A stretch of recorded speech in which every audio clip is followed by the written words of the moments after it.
BBC প্রবাহে আপনাদের সবাইকে স্বাগত জানাচ্ছি। আমি শারমিন রমা। শুরুতেই দেখে নেব আজ কি থাকছে। নারী ভোটারদের পক্ষে রাখতে তৃণমূলে কি কৌশলে প্রচারণা চালাচ্ছে বিএনপি জামায়াত? রাজনীতিতে ধর্মীয় বিভাজনকে কিভাবে ব্যবহার করা হচ্ছে, এতে লাভবান হচ্ছে কারা? এসব নিয়ে বাংলাদেশ ট্রেন্ডিং সঙ্গে আছেন বিশ্ববিদ্যালয়ের শিক্ষক রেজওয়ানা করিম স্নিগ্ধা। তার কথা তো শুনবো, একই সাথে আপনারা মতামত জানাতে পারেন বিবিসি বাংলার ইউটিউব, ফেসবুক, ইনস্টাগ্রাম, এক্স হ্যান্ডেলে। এছাড়াও ভিজিট করুন বিবিসি বাংলার ওয়েবসাইট। 12ই ফেব্রুয়ারির নির্বাচনে 12.5 কোটির বেশি ভোটারের প্রায় অর্ধেকই নারী। তৃণমূল পর্যায়ে এই নারী ভোটারদের আকৃষ্ট করতে ধর্মকে ব্যবহার করে প্রচারণার অভিযোগ উঠছে। বিবিসি বাংলার সাংবাদিক তানহা তাসনিম দক্ষিণ পশ্চিমাঞ্চলের জেলা নোয়াখালীর বিভিন্ন এলাকা ঘুরে দেখেছেন।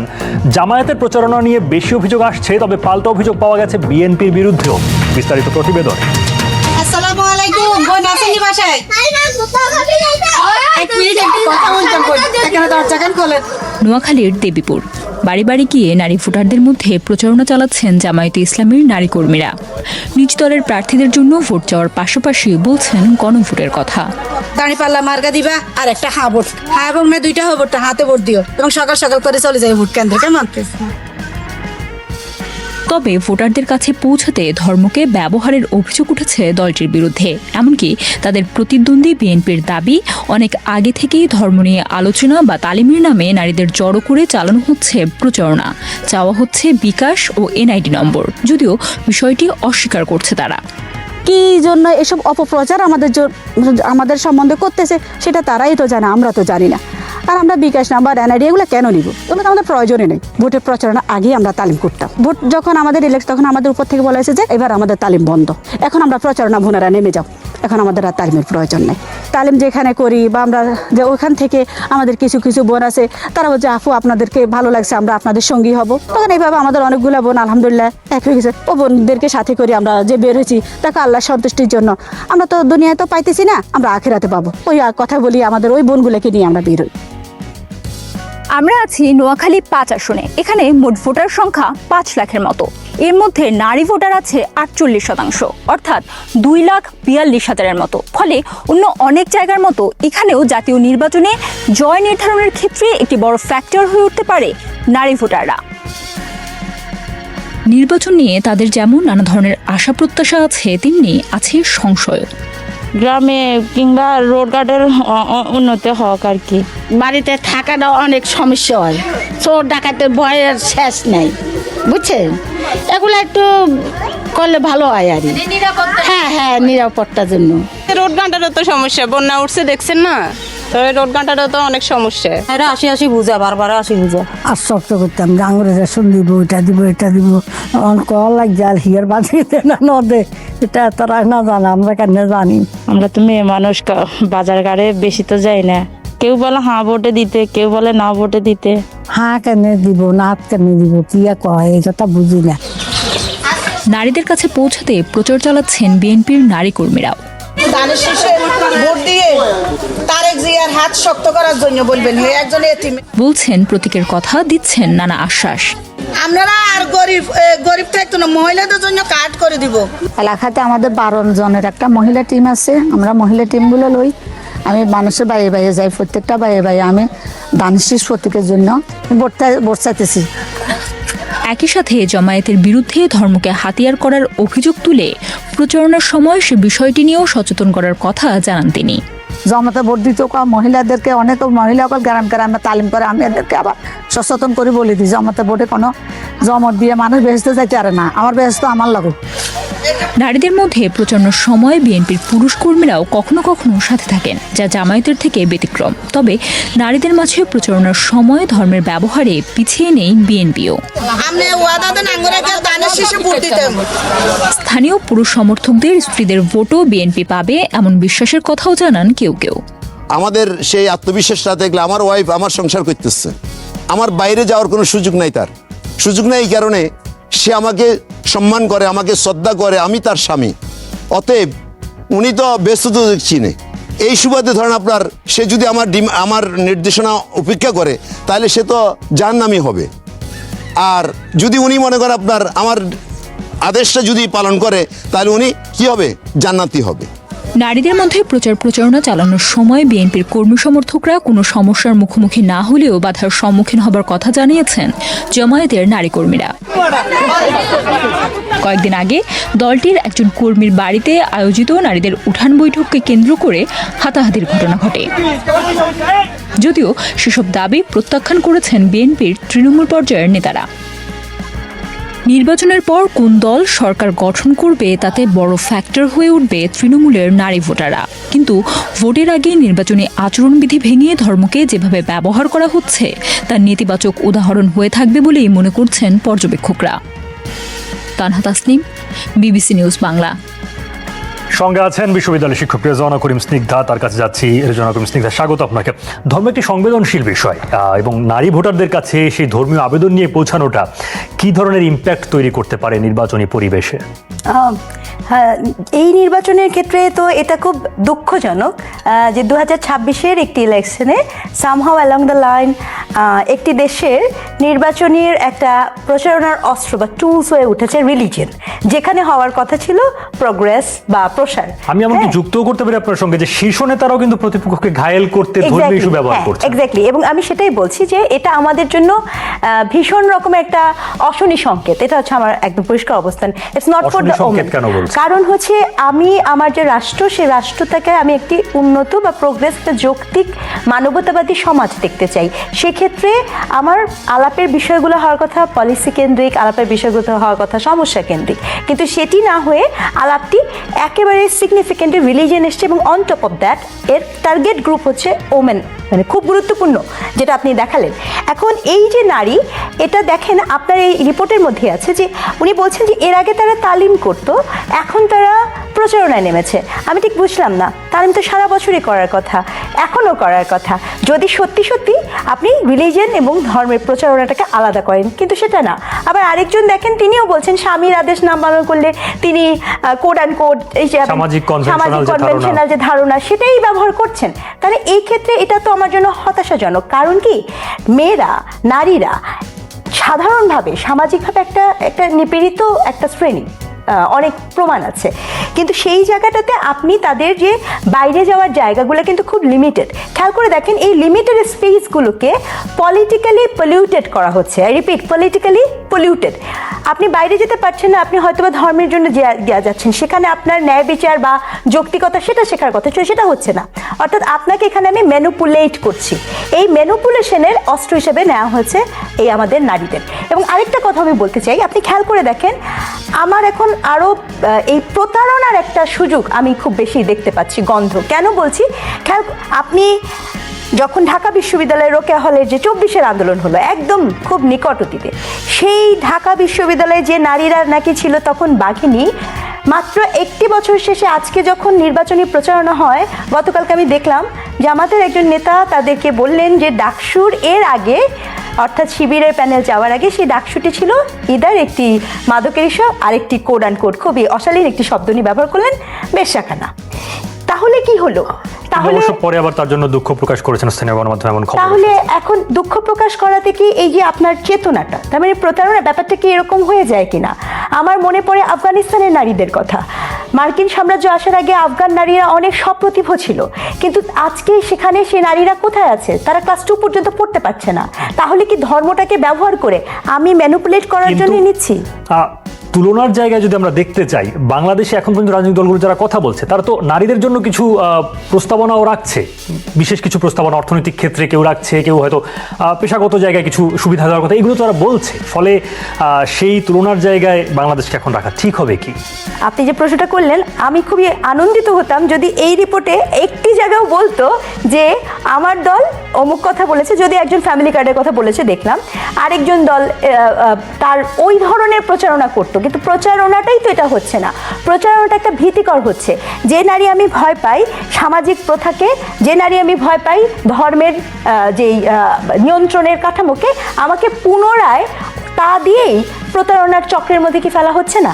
এই যে একটা চক্র, এই চক্রের কেন্দ্রে কেন নারী আছে জানেন? তার কারণ হচ্ছে নারী ভোটার সংখ্যাটা বেশি। আর এটি তো প্রমাণিত হয় আমাদের নারী প্রার্থিতার ক্ষেত্রেও। আপনি নারী প্রার্থী কোথায় আছে, কেন কমে গেল হঠাৎ করে 24-এর পরে এই নারী প্রার্থীর সংখ্যা? আজকে তো এমনও দল আছে 2% 3% উপরে কোনো দলও নাই, 0%-এর নারী আছে, তাই নয় কি? একজন নারীও প্রার্থী এর মধ্যে নেই। তাহলে আমি খুব অবাক হই যখন আপনি কোনো আমেরিকান ইসের সাথে দেখা করতে যান, তখন সেখানে ঠিকই নারী থাকছে, অথবা আপনার শিক্ষককে হেনস্থা করার ক্ষেত্রেও নারী ছাত্রী সংস্থার লোক দেখা যাচ্ছে, কিন্তু নারীকে ভোট দেওয়ার ক্ষেত্রে, নারীকে ক্ষমতায়িত করার ক্ষেত্রে দলটি বলছে তারা নিরাপত্তা দিতে পারছে না। এটা খুব দুঃখজনক। এমনকি আপনি দেখবেন প্রচারণার মঞ্চের মধ্যেও নারী নাই। আমি কি প্রশ্ন করতে পারি না, তাহলে ওই প্রচারণা মঞ্চে সেসব দলের পক্ষ থেকে ব্যাখ্যাও পাওয়া গেছে, যেটি বুঝতে চাই যে এর ফলে বাংলাদেশের রাজনীতির জন্য ভবিষ্যতে ঠিক কি ধরনের পরিস্থিতি তৈরি হতে পারে বলে আপনি ধারণা করছেন? এর ফলে বাংলাদেশের রাজনীতিটি ভীষণ রকমের একপাক্ষিক পেশি শক্তি বহুল হয়ে যাওয়ার শুভ সম্ভাবনা আছে। কারণ এই পেশি শক্তি ইন পার্টিকুলার একটা ম্যাসকুলাইন পাওয়ার, এই ম্যাসকুলাইন ডমিনেন্সটা অনেক বেশি দেখার সম্ভাবনা আছে। এই সম্ভাবনাটা আমাদের অর্থনীতির জন্য ভীষণ হানিকর। কারণ আপনি যদি বলে বসেন যে নারীকে আপনি ঘরের মধ্যে না রাখে বা কর্মঘণ্টা কমান ইত্যাদি ইত্যাদি যেটাই বলেন না কেন, প্রশ্ন হচ্ছে আমার এই দেশে 2.5 কোটির উপরে ফর্মাল ইনফর্মাল সেক্টরের নারী আছে। তাহলে এই নারী আসলে কোথায় যাবে? আমার দেশের ইকোনমি এটার সাথে কানেক্টেড। তাহলে আমার দেশের ইকোনমি কোথায় যাবে? এই বিষয়টি শুধুমাত্র ম্যাসকুলিনিটির সাথে যুক্ত না। আমি যদি একটা বিশাল শ্রমজীবী নারীকে করি, অর্থনীতি যুক্ত, রাষ্ট্রনীতিও যুক্ত। কারণ আমার রাষ্ট্রটা কেমন আছে একটা বিষয়টা খুব গুরুত্বপূর্ণ। গণতন্ত্র বোঝার জন্য খুব গুরুত্বপূর্ণ ওই রাষ্ট্রের কোড অ্যান্ড কোড সংখ্যালঘু বা প্রান্তিক গোষ্ঠী কেমন আছে, নারীও কিন্তু সেই সুযোগের মধ্যে পড়ে এবং সেটি তখন নিচে চলে যাবে এবং সেটি আমাদের জন্য খুবই ব্যর্থতার হবে। নির্বাচনের রাজনীতিতে ধর্ম সবসময় এক ধরনের প্রভাব বিস্তারের কৌশল হিসেবে ব্যবহার হয়ে আসছে। বিশ্বের অনেক দেশের মতোই দক্ষিণ এশিয়াতেও বিভাজনের রাজনীতিকে ব্যবহার করেন রাজনীতিবিদরা। কিন্তু ধর্মীয় বিভাজনের রাজনীতি কাদের জন্য সুবিধা তৈরি করে? অর্চতনীলার প্রতিবেদনে বিস্তারিত। বিলেত থেকে মুফতি ফতোয়া দিয়ে দিচ্ছেন যে কেডা মুশরিক আর কেডা কাফের। এই দিব ওই দিব বলছে, টিকিট দিব বলছে না, যারা মুসলমান তাদেরকে শিরকি করাচ্ছে তারা। নাউজুবিল্লাহ। ইসলামের নামক বাক্সকে ক্ষমতা লোভীরা ছিনতাই করেছে। যেখানে 80% মুসলমান, সেখানে কোনোদিন বেদনী বা অসহনীয় সংসদ থাকতে পারে না। আমার মনে হয় ইবলিসের প্রেতাত্মা ওরা। ধর্ম নিয়ে বিভেদের রাজনীতি শুধু বাংলাদেশ না, ভারতেও একটি বড় ফ্যাক্টর। নির্বাচন ঘিরে এটি বেশি দেখা যায়। যেমন ভারতে 2024-এর নির্বাচনের আগে নরেন্দ্র মোদীর 173টি ভাষণের অন্তত 110টিতেই ইসলামোফোবিয়াকে ব্যবহার করা হয়েছে বিরোধীদের দুর্বল করতে, জানায় হিউম্যান রাইটস ওয়াচ। পাকিস্তানেও রাজনীতিতে ধর্মের আলাদা প্রভাব রয়েছে। ব্রিটিশ আমলে ধর্মীয় বিভাজন, 1905 সালের বঙ্গভঙ্গ প্রসঙ্গ, 47-এ ভারত পাকিস্তানের সৃষ্টি, সেসব যেভাবে ধর্মের বিভেদ তৈরি করেছিল তার রেশ এখনও রয়ে গেছে রাজনীতিতে। প্রার্থীরা যখন তাদের নির্বাচনী প্রচারণা শুরু করেন, তাদের একটি দেখাতে হয় যে তারা মানুষের সাথে কতখানি আপন। জনবহুল দেশগুলোতে ধর্মীয় পরিচয় ব্যবহার করে কোনো কিছু করা একটি উপযোগী কৌশল। তো এই বিভাজন দুটিভাবেই কাজ করতে পারে। একটি হচ্ছে দুর্বল করার ক্ষেত্রে, আর একটি হচ্ছে কোনো একটি গোষ্ঠীকে কাছে টানার ক্ষেত্রে। বিভাজন থাকলে কোনটি ভালো এবং কোনটি খারাপ, এটি যখন সাধারণভাবে রাজনীতিবিদগণ দেখানোর চেষ্টা করেন, তখন সাধারণ মানুষের কাছে ভালো কোনটি এটি বিষয় না, কোনটি খারাপ এবং সেখান থেকে দূরে থাকাই হচ্ছে ভালো, এটি একটি ভালো উদাহরণ হয়। বাংলাদেশের নির্বাচনে সংখ্যাগরিষ্ঠ মুসলিম ভোটার টানতে অনেক আগে থেকেই ধর্মকে ব্যবহার করা হয়ে আসছে। তবে এবার সেটি ভিন্ন মাত্রায় গিয়েছে সাম্প্রতিক সময়ে ইসলামপন্থী দলগুলোর উত্থানের বাস্তবতায়। ভারতে ক্ষমতাসীন বিজেপি হিন্দুত্ববাদকে কাজে লাগিয়ে আসছে, বাংলাদেশে ইসলামপন্থী দলগুলো জোর দিচ্ছে ইসলামের দিকে। গত 1.5 দশকে দুই দেশেই সংখ্যালঘু নিপীড়নের অভিযোগে অপর দেশে ক্ষোভ তৈরি করেছে। কিন্তু ধর্মীয় বিভাজনকে রাজনীতিতে ব্যবহার করে কাদের সুবিধা হয়? নির্বাচনী রাজনীতিতে তাকালে ধর্মভিত্তিক দলগুলোই একচেটিয়াভাবে দেখানোর চেষ্টা করে যে তারাই নির্দিষ্ট সম্প্রদায়ের প্রকৃত প্রতিনিধি। তারাই বয়ানগুলো তৈরি করে বিরোধী পক্ষ, মধ্যপন্থী বা বামপন্থী দলকে এর ফাঁদে ফেলে দেয়। রাজনৈতিক দলগুলো এমনভাবে বয়ান তৈরি করেন যাতে মানুষের জন্য গুরুত্বপূর্ণ অর্থনৈতিক ও সামাজিক বিষয়গুলো আড়াল হয়ে যায়। কারণ রাজনৈতিক দলগুলো সেসবে সাফল্য দেখানোর মতো বেশি কিছু থাকে না। ফলে ধর্ম একটি সহজ হাতিয়ার হয়ে যায়। রাজনৈতিক দলগুলো একে ব্যবহার করে লাভবান হয়। Political mobilization. বাংলাদেশের নির্বাচনের প্রচারণায় ভারতের মতো সরাসরি সংখ্যালঘুদের বিষয় উঠে না এলেও সংখ্যাগরিষ্ঠ মুসলিম ভাবধারা গুরুত্ব পায় সবসময়ই। অন্যদিকে সাম্প্রদায়িক নিপীড়নের মতো বিষয়ে রাজনৈতিক দোষারোপ, দায় এড়ানোর সংস্কৃতি এখনও দেখা যাচ্ছে মনে করছেন বিশ্লেষকেরা। হামলার বিভিন্ন ঘটনাকে সাধারণ অপরাধ, রাজনৈতিক বিরোধ এমন নানাভাবে বর্ণনা করা হচ্ছে। দোষারোপের রাজনীতি তো বাংলাদেশের সকল ক্ষেত্রে আসলে হয়েছে, এবং দোষারোপের রাজনীতিতে কয়েকটি বিষয় ঘটে। একটা হলো নিজেকে সে দায়িত্ব থেকে মুক্ত রাখা, যে এটা আমি এটার জন্য না, অমুক দায়ী। সুতরাং এটার ক্ষেত্রে যেগুলো ঘটে, যে কোনো ইনভেস্টিগেশন হয় না, দোষ আরেকজনের উপর চাপিয়ে দেওয়া হয়, সেখান থেকে চলে আসা যায়। এবং এরপরে যে এরকম একটা ঘটনা, এই ধরনের ঘটনা ঘটতেই থাকছে, তখন এটাকে সহনীয়ভাবে আসলে গ্রহণ করা হয়। হিন্দুদেরকে একটি দলের সঙ্গে লিঙ্ক করে, পাশাপাশি যে তাদের সঙ্গে ভারতকে অ্যাসোসিয়েট করে যে প্রচারণা চালানো হয়, সেগুলো কিন্তু অমুসলিম ভোটারদের ক্ষেত্রে এক ধরনের শঙ্কা তৈরি করে। আওয়ামী লীগ সরকারের পতনের পর থেকে বিভিন্ন জায়গায় হামলা, ভাঙচুর, সাংস্কৃতিক পরিসরের চাপ, নারীদের প্রতি বিরূপ মনোভাব এমন বিষয়গুলোতে ডানপন্থী বা ধর্মীয় উগ্রবাদের উত্থানের অভিযোগ সামনে এসেছে। বিশ্বের সব জায়গাতেই ধর্মীয় বিভাজন ও ডানপন্থী রাজনীতি গুরুত্ব পায়, আর সেসব বিরোধ কাজে লাগিয়ে মূল সুবিধাটা রাজনীতিবিদদের হয় বলে মনে করেন বিশ্লেষকেরা। অর্চিয়া তন্দ্রিলা, বিবিসি নিউজ বাংলা। সঙ্গে আছেন বিশ্ববিদ্যালয়ের শিক্ষক রেজওয়ানা করিম স্নিগ্ধা। ধর্মীয় প্রসঙ্গের ব্যবহার, ধর্মীয় অনুশাসন ইত্যাদি দিয়ে মানুষজনকে উদ্বুদ্ধ করার চেষ্টা, আর ধর্মীয় বিভাজনের ব্যবহার তুলনামূলক জায়গা থেকে দেখার সুযোগ আছে কিনা, কোনটি কিভাবে কাজ করে রাজনীতিতে? না, এই যে ব্যাপারটা কিন্তু খুব হিস্টোরিক্যাল, বিশেষ করে আমাদের এই অঞ্চলে। এবং আনফর্চুনেটলি যেটা হয়েছে, আপনি দেখবেন আমাদের সাউথ এশিয়া বা সাউথ ইস্ট এশিয়া বা এই জায়গাগুলোতে এই ধর্মকে কেন্দ্র করে এক ধরনের রাজনৈতিক যে চর্চাটা, এটা বেশি হয়। হিস্টোরিক্যাল এই জন্য বললাম, আমরা ওই যে কাজ করেও দেখেছি, গবেষণা কাজেও দেখেছি, বঙ্গভঙ্গ নিয়ে যখন আলাপটা আছে, যে এই অঞ্চলের মানুষরা যেহেতু একটু ধর্মভীরু, এটাকে যে একটা পলিটিক্যাল ওয়েপন বানানো যায় এবং যাতে করে বিভেদটা কন্টিনিউয়াস হয়, সেই প্রসঙ্গটাকেই কিন্তু আমাদের সাম্রাজ্যবাদী শক্তিরা ব্যবহার করেছিল।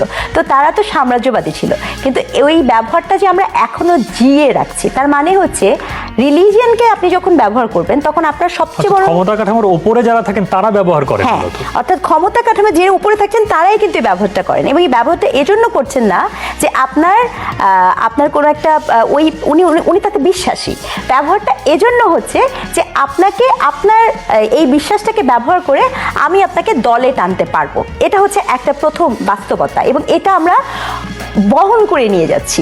আপনি দেখবেন যে কথা নেই বার্তা নেই, এবং আমাদের একদম তরুণ ভোটার যারা একদম তরুণ, তাদেরকেও আমি দেখলাম যে নির্বাচনের সময় তারা পার্টিকুলার অ্যাটেড নিয়েছেন, এবং অ্যাটেড নেওয়ার উদ্দেশ্য হচ্ছে যাতে লোকে আপনাকে জাজ করে যে আপনি খুবই রিলিজিয়াস, কোড অ্যান্ড কোড। কিন্তু বাস্তবতা হচ্ছে কি, এতে করে যেটা হয় যে আমরা ঘুরে ফিরে খুব সারফেস লেভেলে যে চিন্তা করার পরিসর, আমাদের যে মনস্তাত্ত্বিক যে উন্নয়নের কথা আমাদের বলার কথা বা চেতনা, এই পুরো বিষয়টা ধামাচাপা পড়ে যায়, এবং সেখানে শুধুমাত্র গুরুত্ব পায় আপনি কি ভাষায় কি বয়ানে কথা বলছেন। এটা খুব আনফর্চুনেট, আমি আগের সেশনও বলেছি, আবারও বলছি, এই ভাষার বয়ানে রিলিজিয়াস ব্যবহার ভীষণ রকমের পলিটিক্যাল। ডক্টর স্নিগ্ধা, এখন সাধারণ মানুষের কাছে পৌঁছতে গেলে তাদের ভাষায় কথা বলা বা তাদেরকে আকৃষ্ট করে, এটা তো বিজ্ঞাপনের মতো চেষ্টা করার কথা। ফলে সাধারণ মানুষের মনস্তত্ত্বের জায়গা থেকে দেখলে এই বিষয়গুলোকে কাজে লাগানোর জন্য যে কোনো রাজনৈতিক দল চেষ্টা করবে, এটা স্বাভাবিক ব্যাপার নয় কি? আমি মনে করি এটা স্বাভাবিক না, বরঞ্চ এটা একটা ভুলকে পুনরুৎপাদন করা, পুনরুৎপাদন করা। সাধারণ মানুষের কাছে পৌঁছানোর জন্য কিন্তু অনেক মাধ্যম আছে, সবচেয়ে বড় গণমাধ্যম সাধারণ মানুষের কাছে পৌঁছানোর জন্য আছে। সাধারণ মানুষের কাছে পৌঁছানোর জন্য আমার শ্রমিক আছে, মাটির কৃষক আছে, নানা কিছু আছে, জারি সারি গান আছে, আমার নিজস্ব কৃষ্টি আছে। আপনি কোনো এক অদ্ভুত কারণে সেই সকল কৃষ্টিকে ছুঁড়ে ফেলে দিয়ে কেবলমাত্র রিলিজিয়নকে যখন নিচ্ছেন, সেটি শুধুমাত্র যে ব্যবহৃত হচ্ছে তা না, এই অঞ্চলে বিভিন্ন ধর্মের যে মানুষ থাকে তাদের মধ্যে বিভেদও তৈরি করছে। এই বিভেদটি কাউকে লাভবান করছে, সেই ধারণা আমরা প্রতিবেদন থেকে পাচ্ছি। ক্ষতিগ্রস্ত আসলে কারা হচ্ছেন, কোন প্রতিষ্ঠানগুলো হচ্ছে বিশেষ করে?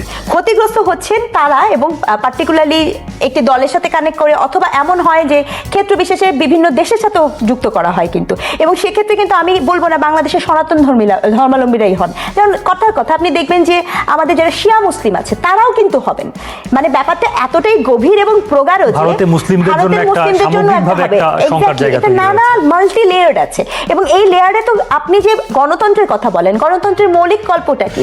গণতন্ত্রের মৌলিক কথা হচ্ছে আপনার যিনি কোড সংখ্যালঘু তার অধিকারকেও নিশ্চিত করা, কিন্তু যেখানে আপনি ধর্মকে ব্যবহার করবেন, ব্যবহার করার সাথে সাথে আপনি সবার আগে তার অধিকারকেই কিন্তু খর্ব করছেন। কারণ আপনি খেয়াল করবেন এখানে যারা আছেন তারা একটি ধর্মের বয়ান নিয়ে সব জায়গায় যাচ্ছেন, কিন্তু ভোটার তো আমার সব একটি ধর্মের নয়, অন্য ধর্মের বয়ানগুলো কোথায় গেল? তাহলে তো এটা মাল্টি ডাইভার্সও হলো না।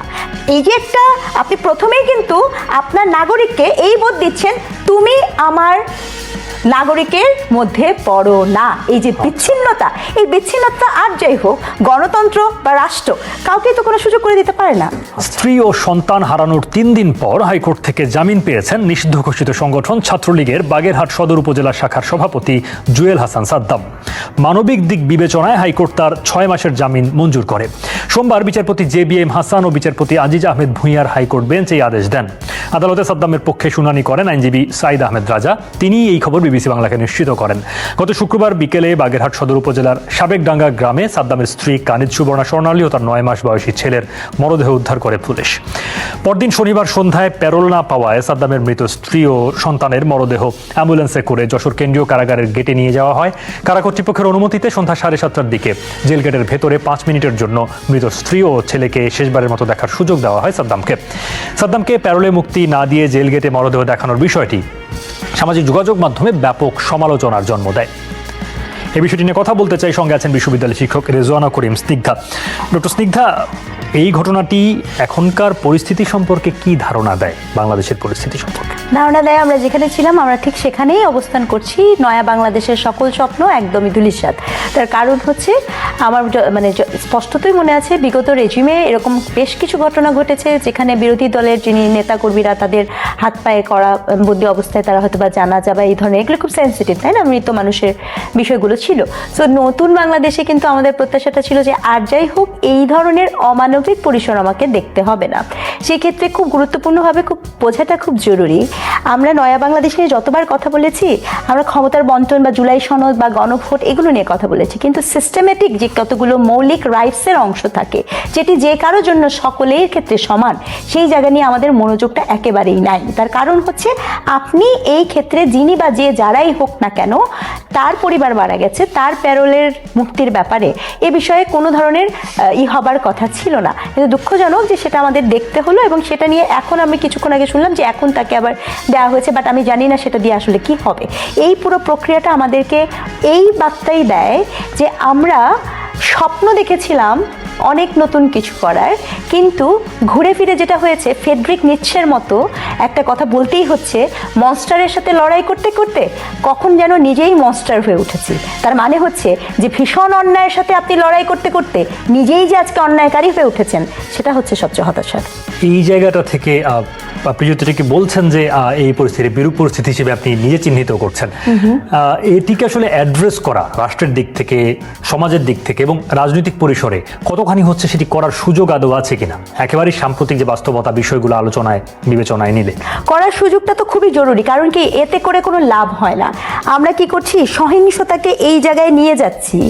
আমরা একটা জেনারেশন থেকে আরেকটা জেনারেশনে ট্রমা বাইপাস করছি ওই মানুষটির প্রতি, ওই মানুষের প্রতি, মানে বিগত রেজিম বলেন, তার আগে রেজিম বলেন, যাকেই দেখবেন, যেই এই অমানবিক বিষয়গুলো কি হয়, কখনো সেই নাগরিককে দেশের হতে দেয় না, কখনো সেই নাগরিককে ভাবতে দেয় না এই দেশটা আমার এবং আমি সেটা করব। সচেতন হওয়া খুবই জরুরি ছিল। প্রত্যাশা ছিল যদি আমাদের সকল রাজনৈতিক দলও এই বিষয়টি নিয়ে সমভাবে নিন্দা জ্ঞাপন করতেন, কিন্তু বিষয়টি সেটা হলো না। তার মানে কিন্তু এটা হয় না, আপনার পরিচয়ে যেই হোক না কেন, আপনি যে ধর্মের হন, যে দলের হন, যেটাই হন না কেন, আপনি রাষ্ট্র হিসেবে রাষ্ট্রকে নাগরিকের সাথে মানবিক হতে হবে। জনকল্যাণমুখী রাষ্ট্রের বাসনা দেখিয়ে এত অমানবিক বিপর্যয় আসলে সত্যিই হতাশাজনক। এবারের নির্বাচনের গণভোট সম্পর্কে মানুষ আসলে কতটুকু জানে? গণভোট সম্পর্কে আপনি কি জানেন? আসলে গণভোট সম্পর্কে আমার তেমন কোনো ধারণা নেই, তাই আমি এই বিষয়ে তেমন একটা আমি আপনাকে বলতে পারবো না। গণভোট সম্পর্কে আমি তেমন কিছু জানি না। গণভোটে কি কি আছে এবার? না, গণভোট সম্বন্ধে হয়তো জানি না। সেটা সম্পর্কে আমার খুব কম ধারণা আছে। গণভোট কি আমরা তো জানি না। অর্থাৎ ভোটারদের একটা বড় অংশ এই গণভোটের বিষয়ে প্রায় কিছুই জানে না। গণভোট নিয়ে প্রশ্ন করলে তাদের অনেকেই মোটা দাগে নির্বাচন সম্পর্কিত উত্তর দিচ্ছিলেন। গণভোট এমনভাবে হতে হবে যেন দেশের যে দুর্নীতিগুলো ছিল আগে এবং নানা ধরনের সমস্যা ছিল সেই সমস্যাগুলো যেন সমাধান হয়। গণভোট বলতে আমরা চাই শান্তি, আমরা একটা যোগ্য একটা প্রার্থী, আমরা যোগ্য একজন মানে রাষ্ট্র জানি শাসন করতে পারে আমি তারে চাই। আবার কেউ কেউ বলছেন তাদেরকে গণভোট সম্পর্কে জানানোর চেষ্টাই করা হয়। আমি তো সাধারণ জনগণ, এ বিষয়ে তো আমার অতটা মাথা ব্যথা নাই। এবার যে সরকার প্রচারণা চালাইতেছে, এই যে প্রচারণা এইবার দেখতেছে, কিন্তু এভাবে তো কোনো প্রচারণা করে নাই যে বা কোনো জায়গায় কোনো আলাপ আলোচনা হয় না, এরকম বড় ধরনের কোনো মিটিং হয় নাই, জনগণের ডাকে বলে নাই যে এই কাজে এইটা হবে, এই কাজে এইটা হবে, হয় বোর্ডে এই হবে না বোর্ডে এই হবে, এ বিষয়ে কোনো তথ্য এবার সরাসরি জনগণের সাথে আলাপ করে তারা মাইকে প্রচার করছে, ব্যানার করছে, ফেস্টুন করছে, এই পর্যন্তই। তবে কারো কারো আবার গণভোটের বিষয়ে একটা প্রাথমিক ধারণা রয়েছে, অর্থাৎ হ্যাঁ ভোট দিলে বা না ভোট দিলে কি হতে পারে, কোন কোন বিষয়ে ভোট হবে, এই বিষয়গুলো জানেন তারা। এবারে গণভোট নিয়ে আপনি কি জানেন? গণভোটের মাধ্যমে আর কি মানে একগুচ্ছ মানুষের কাছ থেকে পাওয়ারটা জনগণের কাছে আসবে। কিন্তু গণভোটের প্রশ্নগুলো কি জানেন? হ্যাঁ, এই যে মানে রাষ্ট্রপতি এবং প্রধানমন্ত্রীর ক্ষমতার মধ্যে ভারসাম্য থাকবে। তারপরে সরকার চাইলে, এই যে আমরা 5 আগস্ট দেখছি যে চাইলেই ইন্টারনেট বন্ধ করে দিছে, কিন্তু এবার পারবে না। এরকম আরো অনেক ইস্যু আছে, মানে মোটামুটি জনগণের স্বার্থের ইস্যু আছে সব। আর এই বিষয়গুলো কিভাবে বাস্তবায়ন হবে গণভোটে হ্যাঁ বা না দিলে, এটা সম্পর্কে ধারণা? হ্যাঁ, ওই তো মানে ভোটের পরে তো গণভোট, যারা নির্বাচিত সরকার হবে বা তারাই হয়তো এটা বাস্তবায়ন করবে। গণভোট সম্পর্কে প্রথমে আমি যেটা জানি সেটা হলো যে সংবিধান কেউ চেঞ্জ করতে পারবে না ইচ্ছা মতো, সো এটা অবশ্যই পজিটিভ দিক। দেন হয়েছে 10 বছর বেশি কেউ প্রধানমন্ত্রী থাকতে পারবে না, সংসদের দ্বিকক্ষ তৈরি হবে, ওইটা নিয়ে আমি বেশি ইন্টারেস্টেড। গণভোট সম্পর্কে যারা জানেন, হ্যাঁ ভোটের পক্ষে সরকারের প্রচারণার বিষয়টি নিয়েও কথা হয় তাদের কয়েকজনের সাথে। কোনো রাজনৈতিক দলের ক্ষেত্রে যদি প্রচারণা করতো তাহলে একটা বিষয় হতো যে ওই দল আমাদের জন্য ভালো কিনা খারাপ ওইটা আমরা জানি না এখনো, কিন্তু গণভোট তো অবশ্যই আমাদের জন্য ভালো। হ্যাঁ এর পক্ষে যদি আমরা ভোট দিই এটা অবশ্যই ভালো। এখানে যে কটা টার্মস আছে প্রত্যেকটাই জনগণের পক্ষে, যাতে আমাদের কাছে পাওয়ারটা আসে মানুষের কাছে, জনসাধারণের কাছে। এবার নির্বাচনে গণভোট হবে মূলত 4টি প্রশ্নের উপরে, যার উত্তর হবে হ্যাঁ বা না। কিন্তু এই 4 প্রশ্নে একটি উত্তরই দেয়া যাবে, অর্থাৎ আপনি যদি হ্যাঁ ভোট দেন তাহলে 4টি প্রশ্নের জন্যই আপনার উত্তর হ্যাঁ হিসাবে বিবেচিত হবে, আর না ভোট দিলে 4টি প্রশ্নের উত্তরেই আপনি না ভোট দিয়েছেন বলে গণনা করা হবে। আর এই প্রশ্নগুলো আপনি দেখতে পারবেন গণভোট বিষয়ক সরকারি ওয়েবসাইট ganavot.gov.bd-তে। কীর্তনখোলা নদীর তীরে ঐতিহ্যবাহী জেলা বরিশাল, দক্ষিণের নদী বিধৌত এই বিভাগীয় শহরে এখন নির্বাচনী হাওয়া।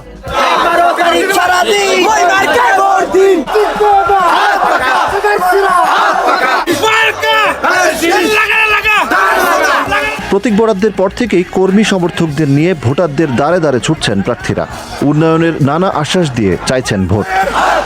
প্রচারণায় জমজমাট বরিশালের ভোটের মাঠ, কিন্তু প্রার্থীদের মুখোমুখি অবস্থান এই নির্বাচন আসনগুলোতে সংঘাতের পরিবেশ তৈরি করে কিনা এমন শঙ্কাও রয়েছে অনেকের মধ্যে।